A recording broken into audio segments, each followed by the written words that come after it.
पहले तो एडजस्टमेंट करो, मतलब बालकनी सीट सबको चाहिए, हालांकि एक सीट पर 2 जने बैठे हुए हैं। एनीवे, पहले तो बहुत सारी आपको शुभकामनाएं नए साल की, और थैंक यू यार। अभी मैं ना इसको सत्संग में नहीं बोलना चाहती थी, दैट इज, वो मेरी आदत नहीं है, but thank you so much. अभी बाद में बताएंगे, ये माइक के बिना बताएंगे। ये सत्संग में नहीं बताना। सो बहुत सारी मुस्कुराहट आपकी जिंदगी में, और क्या कहते हैं ना, खुशियां ही खुशियां। और गुरुजी भी तो, गुरुजी का जो दरबार है वो भी रहमतों का दरबार है। यहाँ पर कोई खाली नहीं जाता। कई बार क्या होता है कि हम अपनी झोली ना फैला के रख देते हैं, यू नो, वो इनविजिबल झोली होती है, अंदर वाली, है ना, बाहर वाली नहीं कि ऐसे ऐसे बैठ गए, नहीं, ऐसी वाली झोली नहीं होती। ये झोली वो है जो हमारे अंदर चल रही होती है। तो कई बार क्या होता है, गुरु हम बोली जा रहे हैं, हम सोचते गुरुजी सुन नहीं रहे, तो नंबर कब आएगा ये तो गुरुजी डिसाइड करेंगे। और हमेशा याद रखना कि गुरु आपका कभी कोई काम बिगाड़ता नहीं है, हमेशा आपको संवारता है। आपके काम बिगड़ रहे होते हैं पर गुरुजी आपको संवार रहे होते हैं।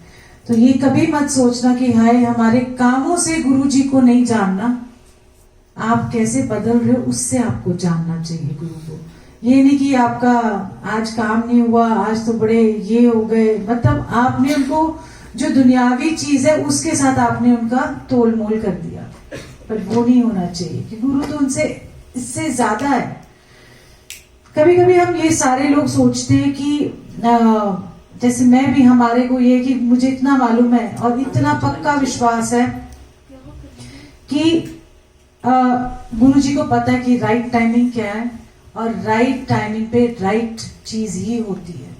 उनको पता है कि अगली दीवार कैसी है आपकी, उस दीवार के पीछे क्या है, कितना कूड़ा करकट हमारी जिंदगी का गुरुजी साफ करते रहते हैं, ताकि जब हम उस दीवार को फांद के जाएंगे या वो दीवार जब मिटेगी तो एक तो फूल मिले में, यू नो, पूरे के जैसे होता है ना, फूल बिछे हुए होंगे, कांटा नहीं मिलेगा, चुभेगा तब भी फूल इतने ज्यादा है कि कांटे की चुभन महसूस नहीं होगी।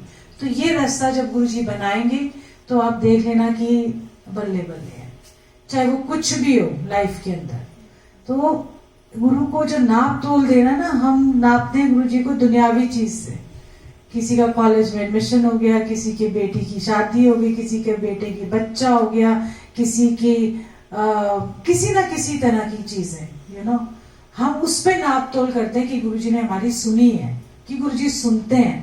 पर ये नहीं पता कि हम जन्मों का जो पंड उठा के आए हुए हैं, जो गुरुजी कहते हैं कि तुमसे ना संभाला नहीं जाएगा, इतना पंड है तुम्हारा, कि पिछले जन्मों के कितने, क्योंकि गुरुजी कहते होते थे कि कहते होते थे कि जो हमारी रीइंकार्नेशन थ्योरी है उसके बारे में कहते थे, हमारे पिछले जन्म के इतने कर्म है, कहते मैं तुम्हारे सामने खोलूंगा तो तुम तो शर्म के मारे तुम तो उसी में ढह जाओगे।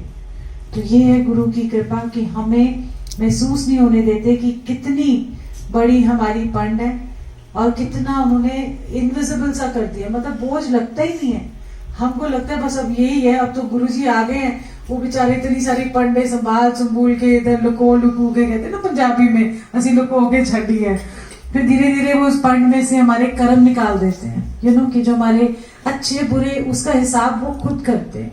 तो इसीलिए कभी भी नहीं सोचना चाहिए कि गुरु आपकी सुनता नहीं है और क्या गुरुजी को मालूम नहीं है।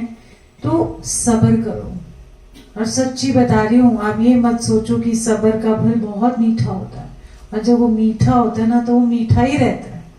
जैसे मीठा पानी, अगर जिस जमीन के अंदर कौड़ा पानी था और उसको मीठा कर दिया उनकी कृपा से, तो फिर वो हमेशा मीठा ही रहेगा। तो ऐसे ही आपका जीवन है जो इतनी कड़वाहट से भरा हुआ, इतनी परेशानियों से झुलसता हुआ आप आते हो, तो आप ये सोचो कि गुरु जैसे जैसे आप सत्संग में आते हो ना, जैसे जैसे गुरु से जुड़ते हो, आपके अंदर वो कड़वाहट निकलते निकलते मिठास आ जाती है। और जैसे ही वो मिठास आती है तो क्या करते हैं गुरुजी, ऐसी मेहरों की कहते हैं ना वर्षा होती है। जैसे आजकल गुरुजी ना 2 नवंबर दिसंबर से काफी मेहरबान है। आजकल कभी गुरुजी गुलाबो जी बन जाते हैं, ग्वाल गुलाबी, कभी रेड से हो जाते हैं, कभी अमृत वर्षा हो जाती है। सो ये उनकी मेहर नहीं है, उनका एक तरीका है बताने का कि मैं अपनी संगत को प्यार करता हूँ। ये बहुत प्यार करते हैं गुरुजी, कभी भी नहीं। ये तो रहमत वाले हैं, इतना। ऐसे मैं बैठे बैठे सोच रही थी, मैंने कहा इतना प्यार सारी संगत के लिए कौन करता है ना। तो हम सोचते हैं कि हम भी गुरु जैसे हम संगत को प्यार करते, हम भी सारी संगत गुरु जी को वैसा प्यार करें जैसा वो हमें करते हैं। तो हर बार ये जिसको कहते हैं ना न्यू ईयर्स रेजोल्यूशन होता है हमारा। कई लोग कहते हैं कि इस बार ही हम नॉन वेज छोड़ देंगे, कोई कहेगा कुछ, कोई कुछ, मतलब कोई कहेगा कि अपनी अपनी होगी अंदर की बातें कि आज इस बार मैं गुस्सा छोड़ दूं, इस बार मैं कम गुस्सा करूं। सबके अंदर हमारे अंदर वीक पॉइंट्स तो है ना। हम ऐसे नहीं कह सकते कि ओ गॉड यहाँ पर आके तो हम पॉजिटिव रहते हैं, घर जाके पता लगता है कितने वीक पॉइंट्स है ना। या बाहर हम जब किसी से डील करते हैं या जाते हैं तो पता लगता है कि हमारे अंदर कुछ कमियां हैं। तो उस कमियों को दूर करने के लिए आप ही को पता और आप बेस्ट जज हैं कि आपके अंदर क्या कमी है। ना मैं बता सकती हूँ और कोई भी नहीं आपको बता सकता, आपको खुद पता है कि आप अंदर से क्या है। तो उसको दूर करने के लिए बंदा सोचता है न्यू ईयर्स रेजोल्यूशन तो बनाते हैं, पर गुरुजी से अरदास किया करो कि गुरुजी मेहर भरा हाथ रखो अपना, ताकि मेरा जो ये अंदर की जो बातें हैं और मैं आप वाली बन जाऊं, मैं गुरु वाली बन जाऊं। जैसे गुरु भी तो कितने लोग गुस्सा कर जाते थे, कितना लोग कुछ कह जाते थे गुरुजी को, बट गुरुजी क्या करते थे, कभी नहीं गुस्सा करते थे उनको, कभी भी उनके मन में नहीं आया। वो कहते पता नहीं, हमेशा कहते थे कि मैं माड़ा कर ही नहीं सकता किसी का। कोई कहता था गुरुजी डंडे मारेंगे। आजकल भी कई बार कोई ट्रेन में बोलते गुरुजी ना ऐसे करके गुस्सा कर रहे हैं, ये आंधी तूफान, गलत बात करते हैं। संगत जो भी करती है वो गुरु से अभी जुड़ी नहीं है तो उनकी बातों में नहीं आना। कई जगह मैंने देखा है कि सेवा कर रहे होते हैं या जो सत्संग कर रहे होते हैं, बहुत सारी मेरे को कहानियां जब सुनने को मिलती है तो मैं कहती हूँ जब हमारा गुरु इतना प्यारा ना डांटता है तो तुम कौन होते हो डांटने वाले। और जो सेवादार डांटते हैं ना ज्यादा और कई बार बहुत गलत बोल जाते हैं तो मतलब उनको बोला आउट, आपकी सेवा खत्म। बिकॉज जो गुरु की सेवा और संगत की सेवा में मिठास नहीं ला सकता, एक नीवापन नहीं ला सकता, वो सेवा दास नहीं कहला सकता। किसी भी कीमत में वो गुरु का कुछ भी नहीं लगता। तो जो संगत का दिल दुखाएगा वो गुरु का दिल दुखाएगा। बस सिंपल सा फॉर्मूला है। अगर संगत खुश, गुरु खुश, है ना। और गुरु जी भी अपनी संगत को क्या चाहिए, क्यों आए वो हमारे लिए, इसीलिए तो आए ना, ताकि हमारे जीवन में खुशियां आए, हमारे अकेलापन दूर हो। हम जो बड़े जन्मों से इधर उधर भटक रहे थे या अंदर से टूटे जा रहे थे, हर जन्म में टूटे हुए थे हम लोग। गुरु जी ने आज हमको इस जन्म में धीरे धीरे करके जोड़ के संवार दिया। हमेशा याद रखना, गुरु संवारने आया है, बिगाड़ने नहीं आया। कभी नहीं कर सकते वो। आपका कुछ भी कोई सिचुएशन हो तब भी गुरु जी आप ये सोचना कोई नहीं, एक साल एक मिनट करके निकाल जाते हैं। चल चल चल गुरु जी 1 साल हो गए, चल चल चल दूसरा साल निकल गया, चल चल चल तीसरा साल निकल गया। बंदा चलते चलते ऐसे निकल गया, कितने साल हो गए।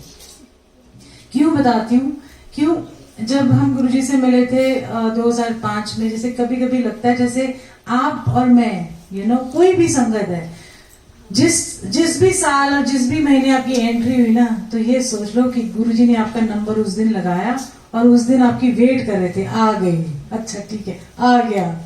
चाहे वो 1 महीना पहले जैसे आपको जानकारी हुई गुरुजी के बारे में, पर गुरुजी तो आपको बहुत जन्मों से जानते हैं।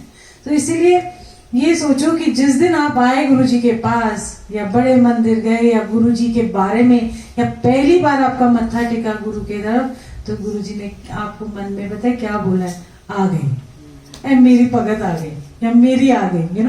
जब उन्होंने आपको अपना बना लिया तो समझ लो इससे बड़ा खजाना कोई नहीं है। बस ये याद रखना।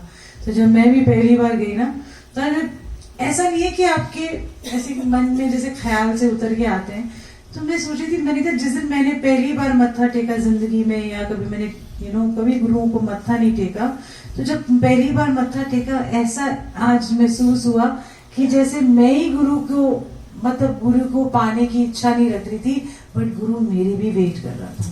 तो ये समझना कि ये नहीं कि सिर्फ मैं बोल रही हूँ, बट आप भी एक एक जना संगत जो गुरु जी के पास आती है, जब मत्था टेकती है तो गुरु जी बड़े खुश होते हैं, आगे आगे आगे आ गया, सो ये वाला भाव सोचो कि वो बोल रहे हैं अच्छा आगे चल बैठ जाओ, मतलब आप क्या होते हैं ना, एक सिक्योर हो गए आप, एक सेंस ऑफ बिलोंगिंग में, हाँ अब हम घर आ गए, बस अब शांति है।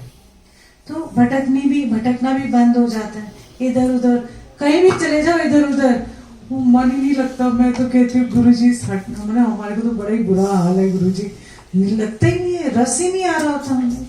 तो इसीलिए गुरु जी से जब जुड़ना है तो प्यार से जुड़ो और घबराना नहीं, फेथ रखो, गुरु जी पे विश्वास रखना बहुत जरूरी है। अभी नहीं, बाद में बताऊंगी, वैसे छोटी सा में बताऊंगी, ऐसे मुझे अच्छा नहीं लगता ऐसे बताना, भी पहले होने दो, कोई काम जब पूरा होगा जो दिखेगा तब पता लगेगा, तब मैं सत्संग करूंगी इसका, ठीक है, ऐसे नहीं। तो जब उनकी मेहर बरसती है, चाहे वो 7 साल बाद हो, 10 साल बाद हो, हमें क्या पता, हमने उनसे कोई उनसे वो डेट नहीं बताते, बड़े चढ़ा के गुरु जी हाँ बड़ा कल्याण के तान जी हो गया, कितने साल हो गए, कोई दिख ही नहीं रहा कुछ भी।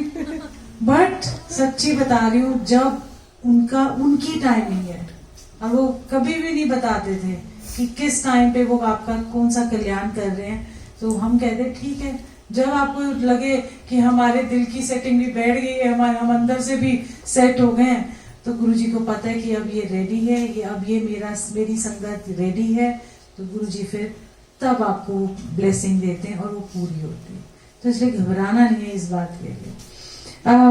सत्संग तो मैं क्या करूं, आजकल तो मैं गुरुजी को कहती हूँ, सत्संग तो हर जगह सुनते ही रहते हैं, पता नहीं कौन से सत्संग करूं, कोई भी बता दे मुझे कौन सा सत्संग करूं, रेखा तू बता दे कौन सा सत्संग करूं आज, तो लंगर गाने में बिजी है।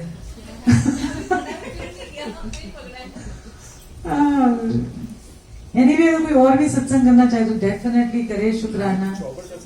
नहीं चौपर सत्संग नहीं अब मैं कर रही हूँ, हम अपना दूसरा वाला सत्संग करेंगे, वो ना हो गया, कितना हो गया है। एक बार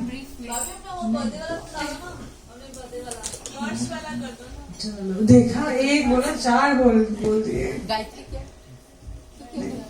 कुछ डिफरेंट सुना दो जो हमने ना सुना, बहुत भारी हो गया, कुछ डिफरेंट सा, कुछ छोटा सा डिफरेंट सा, कुछ डिफरेंट सा छोटा जो हमने सुना ही ना हो। वो सुनाओ जब गुरुजी बनियान में बैठे हुए थे चारपाई पे, वो जो रेड हो रहे थे, है ना, मैंने नहीं सुना हुआ वो। अच्छा चलो ठीक है, ये भी थोड़ा सा गुरुजी को भी थोड़ी शर्म आनी चाहिए, थोड़ा सा ठंड बहुत है, it's better he come. Actually it's very cold. So हम जब डुगरी गए थे तो एक तो वहां ना गुरुजी बड़े खुश थे, 2005 की बात है ये, बड़े खुश थे, उनको पिंड जाके, क्योंकि सिंपलिसिटी है ना, गुरुजी एकदम सिंपल से थे। आपको लगता है कि कैसी पोशाकें पहनते हैं, इतनी हैवी और देखो आलीशान, वो तो संगत जैसी पोशाक उनके लिए ले आती थी, उनका जो चोला या पोशाक लेके आती थी वो पहन लेते थे। अगर सिंपल कुर्ता लाते थे सिंपल कुर्ता पहन लेते, कोई एम्ब्रॉयडर लाता था एम्ब्रॉयडर पहन लेते थे, तो मैचिंग जुत्ती होनी चाहिए थी उसके साथ, बस उनका ये था क्राइटेरिया, बट ऐसे ही हम जब 2000 जब हेलीकॉप्टर में, छोटी छोटी बातें सुनाती हूँ मजेदार, तो उनके ना जब हम बैठे चौपर के अंदर, हेलीकॉप्टर के अंदर आमने सामने बैठे, तो मैंने ऐसी फूलों की ना सेज बिछा दी थी उस हेलीकॉप्टर के अंदर, पूरे गुलाब की पंखुड़ियां। तो मैं और गुरुजी आमने सामने बैठे थे और बाकी 2 जने उधर, और नीरज मेरे हस्बैंड वो आगे। तो बार बार मैं ऐसे उन्होंने अपने हाथ किए, तो ऐसे उन्होंने अचकन वो जो पहनी थी शेरवानी सी लाइट ग्रीन कलर की, वो पहनी हुई थी, तो ऐसे करके उनका हाथ था, और उनके ना अंदर यार वो टैग लगा, पैसे कितने की है, वो शेरवानी पता लगे। मैंने कितना अजीब सा लग रहा है, वैसे हाथ करेंगे तो टैग में एक चिपका नहीं होता वो जो लगाते हैं लेबल्स, वो तो मैंने अंदर हाथ डाला गुरुजी के उस स्लीव के अंदर और टक करके उसको खींच देते थे, की होया। मैंने कहा गुरुजी टैग लगाओ तो पैसे का, अच्छा चंगा करता। सो ऐसे मतलब डर नहीं लगता था, क्योंकि और हमने शूज भी पहने हुए थे। अब ये तो ना चप्पलें उठा के सामने कहाँ रखते हैं हेलीकॉप्टर के अंदर। तो गुरुजी और हम आमने सामने हुए हुए क्या नजारा था कि नहीं, इमेजिन जगह भी थोड़ी सी थी, टकरा रहे थे। सो आप सोचो ना कि आमने सामने बैठे तो घुटने भी मिल जाते हैं कभी कभी। सो ऐसे करके हम बैठे थे। तो जब हम उतरे वहां पर गुरुजी के जहाँ कॉलेज ग्राउंड था उनका मलेरकोटला में, तो इतने लोग, पहले तो वहां के जो पिंड के लोग, उनको पता ही नहीं हेलीकॉप्टर क्या होता है, उनके लिए तो एक बड़ी नई चीज हो रही थी। जैसे गुरुजी भी छोटे से पिंड में, छोटी सी फैमिली, जिनके पास क्योंकि गुरु जब पैदा होते हैं या ऐसे होते हैं, उनको पैसे वैसे से लेना देना नहीं होता, तो बहुत ही हम्बल घर से आए थे गुरुजी। तो पूरा का पूरा सोचे पता नहीं आज क्या हो गया, गुरुजी भी ऐसे हैं। तो गुरुजी भी बड़े छोटे थे, प्यारे थे। अब देख रहे हेलीकॉप्टर से उतरे थे, ऐसे घूसे बन गए, नहीं ऐसे करके आए बिल्कुल नीचे होके थे, क्यूट से। एनीवे जब हम लोग पूरे वहां पहुंचे तो बड़े खुश, सारी संगत आई, पंजाब की ज्यादा, दिल्ली की भी थी संगत, बट पंजाब की बहुत ज्यादा थी। अब गुरुजी ने बोला कि मक्खन खिलाया, इतना साग, एंड आई लव इट। मेरे को इतना पसंद है, मैंने कहा ठीक है पसंद है, पर जितना साग उतना ही मक्खन ऊपर। तो मैंने कहा ठीक है, पर स्वाद भी बड़ा था। एनीवे अगले दिन क्या हुआ कि रुकना था हमें रात को। गुरुजी ने हमें एक थानेदार आंटी है जो कि क्लास फेलो थी गुरुजी की, उनके यहाँ रोका, हमें रुकवाया, और इतना अच्छा समा लगा, you know imagine. And next day सुबह हम गए।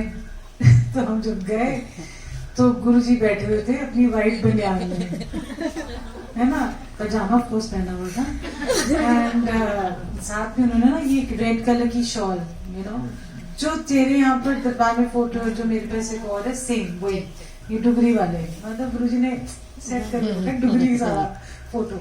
सो हाँ, ऐसे करके उन्होंने ना ऐसी शॉल ली हुई, जैसे ऐसे ली, और तो उनके ना वो शॉल नीचे खिसक गई और पूरा कंधा एक्सपोज। मैंने ठीक है जी। वो जैसे ही मैं वहां गई और मैं उनको देखा, पहले तो मेरा मत्था टेका नहीं, मैं तो वही अटक गई।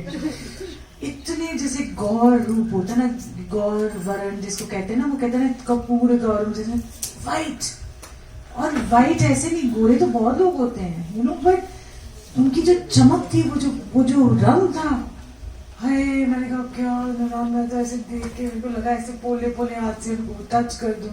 उन्होंने फिर थोड़ी देर बाद शर्मा के उन्होंने फटाफट अपनी शॉल ऊपर करके ऐसे अपने आप को लपेट लिया और फिर मुझे देख गए। तो ये जो ऐसा नहीं कि आप कुछ करोगे या आपकी कोई गंदी इंटेंशन होती है, बट वो एक प्यार होता है। और फिर उनको भी शर्म आ गई, वो बेचारे ना ऐसे लाल होकर ना फटाफट अपने कवर कर लिया। अब फिर उन्होंने बैठ के हमें खूब खिलाया पिलाया और मजाक भी बहुत करते थे। जैसे गुरुजी के टाइम के वो होते थे उनके प्रोफेसर, तो आई थिंक वो 50 या 60 साल के थे तब उनको गुरुजी ने बच्चा ब्लेस किया। तो आई थिंक तब वो 70 साल के हो गए, तो 10 साल का था उनका बेटा, इमेजिन। और तब वो गुरुजी उनको ना हंसी मजाक में कह रहे हैं, मैं कहना इन होर ले ले मुंडा लेंदा ही नहीं मेरे को गुरुजी हूँ 70 साल के बच्चे पैदा कर देना। सो इस तरीके से गुरुजी ने ना प्लीज शोर नहीं मचाओ, एंड इस तरीके से उनका मजाक भी दिन करने का तरीका था कि एक होर ले ले एक होर ले ले। कहते गुरुजी मैं नहीं कोई बढ़िया बुढ़ापे जो बच्चे पैदा कर करके थे न्याने कितने कट्टे कराना। गुरुजी खूब हंसते थे इस बात को, उनका मजाक था। बट एक 50-60 ईयर ओल्ड प्रोफेसर को एक बच्चा होना उस टाइम पर और उसके बाद उसको पालन पोषण करना, इट्स वेरी डिफिकल्ट। सो आप ये सोचो कि गुरुजी पहले भी तो दे सकते थे, अगर उनके प्रोफेसर रहे तो जब गुरुजी जवान थे, जब प्रोफेसर थे तब भी दे सकते थे, नहीं, एक टाइम था जब दिया। तो इसीलिए घबराना नहीं इस चीज से कि गुरुजी की टाइमिंग उनकी है, ब्लेसिंग करने का तरीका उनका है। एक की ब्लेसिंग, प्लीज बच्चे बात करो, एक की ब्लेसिंग दूसरे की ब्लेसिंग से मैच नहीं करेगी। एक उनका तरीका आपके लिए अलग है और किसी और संगत के लिए अलग है।